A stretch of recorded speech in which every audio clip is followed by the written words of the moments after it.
I'm Jo Howarth from the Happiness Club, and welcome to another of my World of Happiness interviews. Today, I have a proper treat for you because I have the man who introduced me to mindfulness. He's responsible for it all, bless him.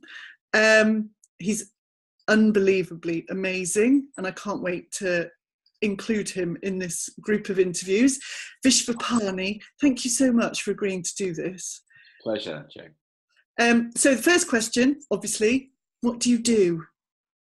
Well, I teach mindfulness. That's my main professional activity. I teach courses for the general public. I teach the standard 8-week course, which is now very well known and a lot of people do.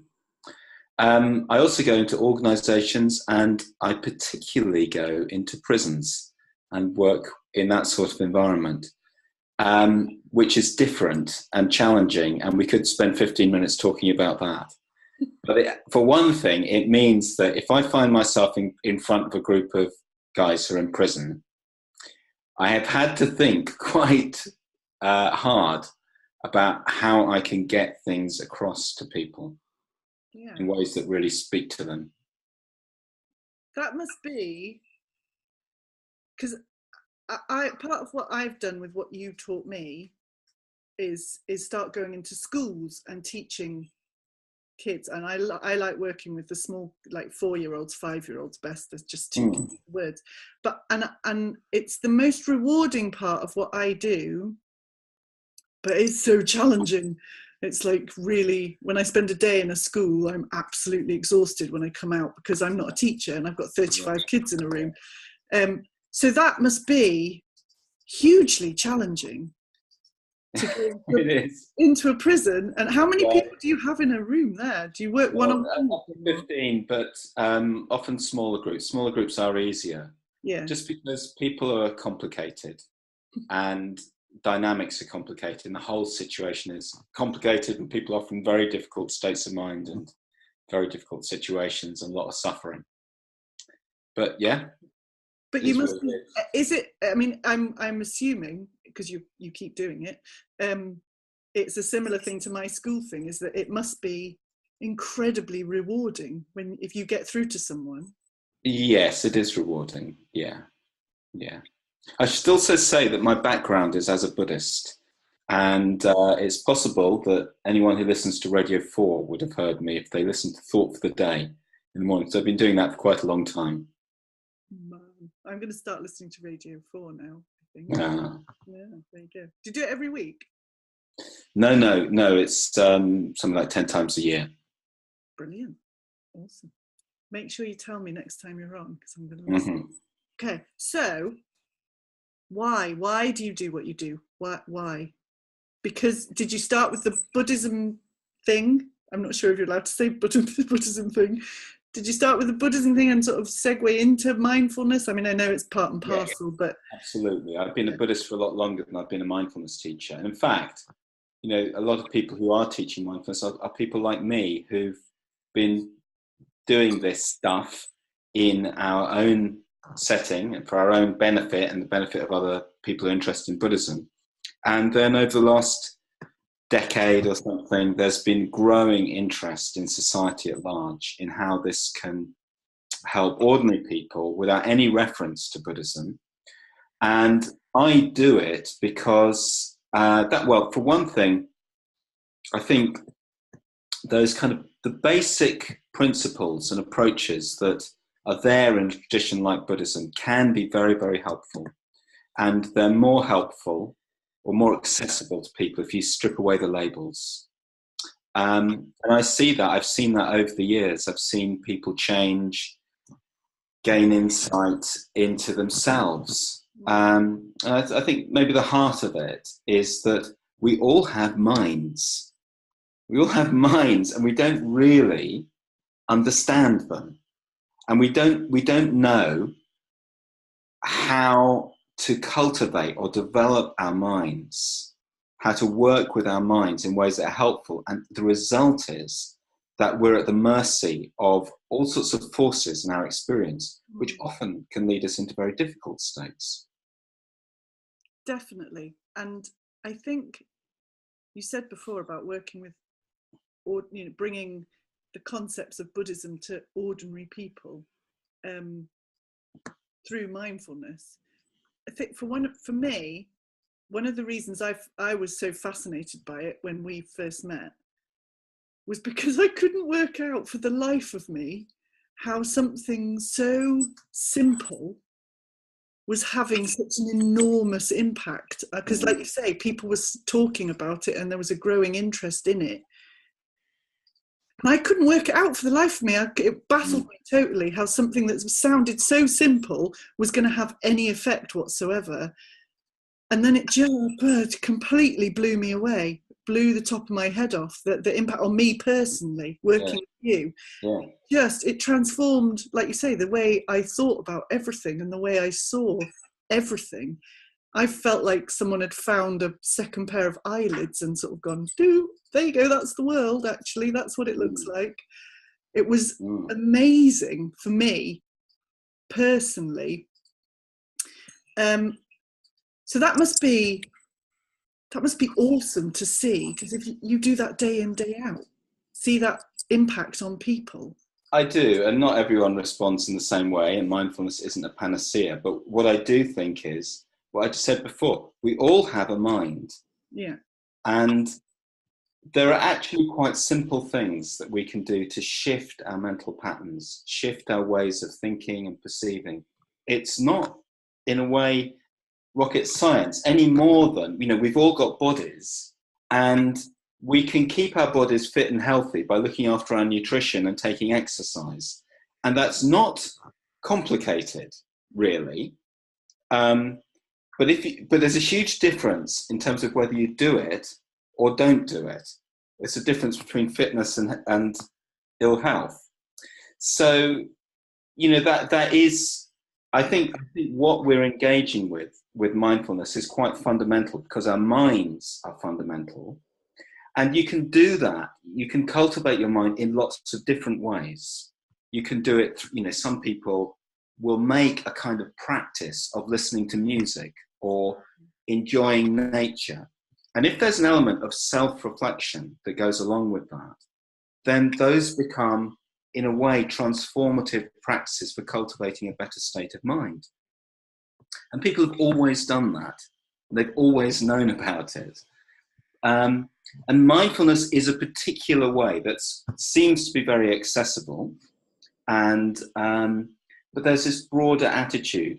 And my own view is that the reason that it's become popular now is that actually we've forgotten how to do some of those basic things. If we have a quiet moment, we have a million different things, thanks to Steve Jobs and his friends, that can fill that moment. And that's what we do. It's just easy. It's kind of stimulating and fun. But then we leave out all of the things that can happen in the spaces between texts. And I think there's an element of fear of the spaces, isn't there? People are scared of being still, of what they might think or feel if they just sit still for a minute. We're scared of what's unfamiliar to us. Yeah. So if we have a habit of never leaving a space, then it will start to feel scary. But it's not necessarily that there's something actually scary that will happen when we enter that space. No, we just think there will be, or we think there might be. So we avoid it, don't we? Yeah, it's a fear. It's an irrational fear. Yeah, totally. But I think probably all of the people on your podcast will be saying that if we want to make a change in any way in our lives, we need to do some of the things that are a little bit unfamiliar. It almost goes without saying, doesn't it? And some of those unfamiliar things might feel uncomfortable.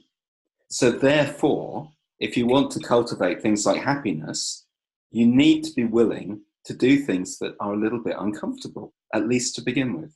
At least, because that's how you grow, isn't it? That's how you expand as a being. There is no other way. Yeah. There is no other way. Yeah, totally. Cool. Okay, so what gives you the biggest buzz in your work, but also in your life? What gives you, and it might be the same thing, but what gives you the biggest buzz? Well, buzz. I don't particularly look for a buzz, actually. But I do find it very, very gratifying when I see people who are suffering start to make a shift and not be suffering so much more. I get excited when people start to talk about having a new perspective and all of the things that means.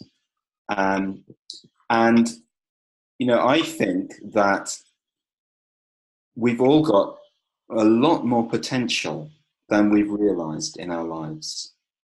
I mean, I feel this very strongly when I go to prisons, and it has to be a sort of act of faith, because in some cases there's not a lot of grounds for confidence, you know, given the mistakes that people have made. But an act of faith that we have the capacity to flourish and to understand ourselves much more deeply, and then all the satisfaction that comes from that understanding. So that's what gives me a buzz in my work. In my life, I get a buzz from reading stories to my son at night and wrestling him, except he's getting a bit big for that now.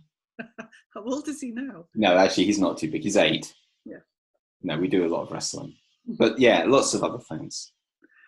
Brilliant. And this sounds a bit obvious, but I think a lot of this stuff is, like you said, it's not rocket science, most of it, is it? Do you think the mindfulness contributes to your, because I'm the same, I get the biggest buzz out of spending time literally lying on the sofa cuddling my 2 girls. That's utterly my buzz, and it's the simplest thing ever to do.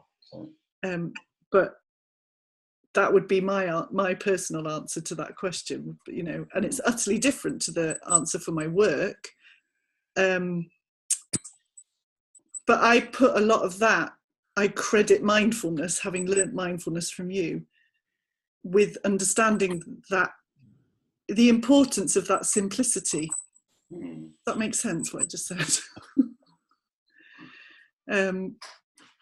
Yes, it does make sense. So I guess I'm trying to ask you, is that, do you think that's where you've got that from your Buddhist teachings, from practicing mindfulness for so long? Yes. Now, I'm not holding myself up as any kind of paragon, but I do take pleasure in simple things, and I try to take pleasure in those things. I think, you know, I live a busy life, and I think a lot of the pressures that we all feel, it's partly the sense that there's a million things I could be doing in this moment. And there's a million experiences I could be having in this moment. And all those people I could be communicating with right now. And so it's quite hard not to feel that I'm missing out on something by doing this. But we only ever have this moment, you know, this experience, whatever it is. And that experience might be pleasant, it might not be pleasant.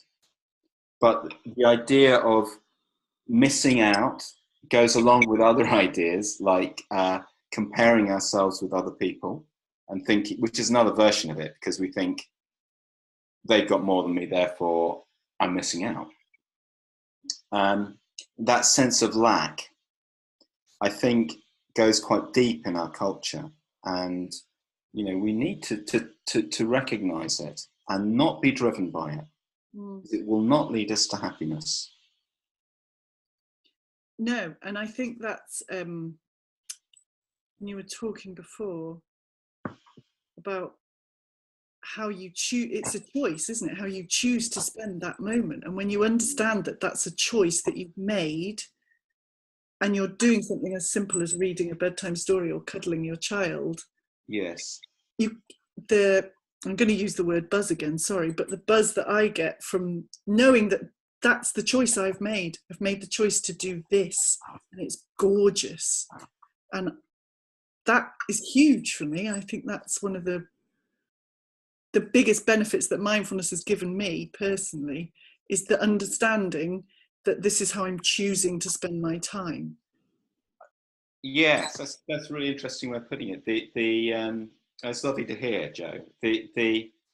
That question of choice, I think, is really important with mindfulness, because we always have choices. You know, we are always making choices about what we do and how we respond to the things that happen to us. Yeah. But we don't always feel that we're making choices, and that's something to do with awareness. You know, you need to be able to step back and think. Let's give a crude example. You know, there's a cake in front of me. Now, sometimes I find, and I think we all find, that the cake is halfway down your esophagus before you've even started to think about what's happening. Yeah. But there's a choice there. And it's the capacity to step back from the moment, to step back from the impulse, let's say, and from our habits, that then opens up that possibility of choice. I could eat it, I could not eat it. I'm not going to eat it, you know, whatever it might be. And on an emotional level, in our relationships, and you know, the way we react to things, that's often where we're least aware of our choices, and we get drawn into, you know, ways of relating that we wouldn't really want to engage in had we the capacity to stand back. So for me, that's mindfulness is really about two things. One is learning the capacity to calm down and contacting the natural soothing, calming mechanisms that are there in our bodies and our brains. That's one part of it. And the other part of it is using the mental space that opens up to make those choices and to get a perspective on our minds, our life, our experience, our relationships, our emotions, all of those things. And to raise that awareness as well, I think that for me was huge, was because before I met you, I'd obviously heard of meditation. I'd never meditated before. I'd used hypnosis, but I'd never meditated before. And my view on meditation was very much, oh, you have to quiet your mind and stop it happening and stop it chattering, and I can't do that. My mind goes a million miles an hour. Wow. And that, I think, was one of the biggest impacts on me from working with you, was that it wasn't about that at all. It was about paying attention to what was going on in there, so that I was more aware of the spaces, I was more aware of the choices, I was more aware of my own thought processes, so that I had the power to make those choices.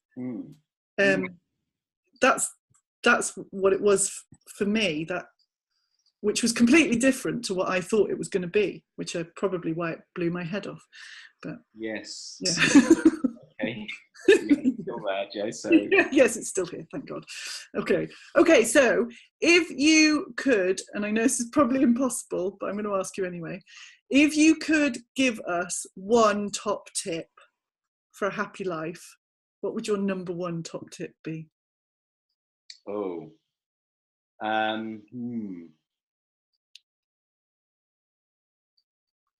Be interested. I like that. Be interested in your experience.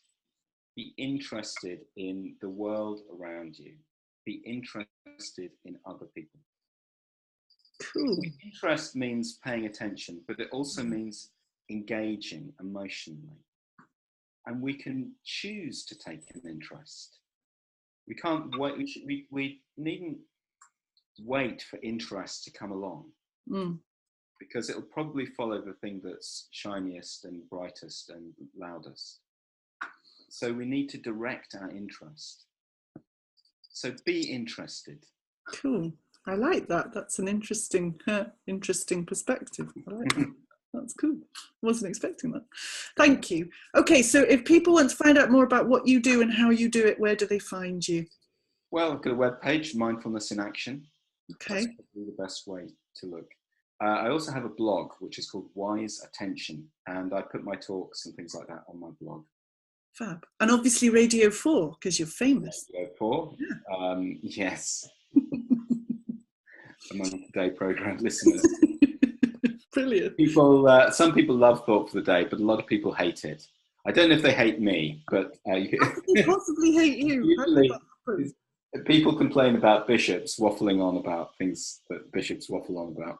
So yes, I try not to do that on Thought for the Day, but I'm going to listen and critique. Yes. I'll send you my review. Okay.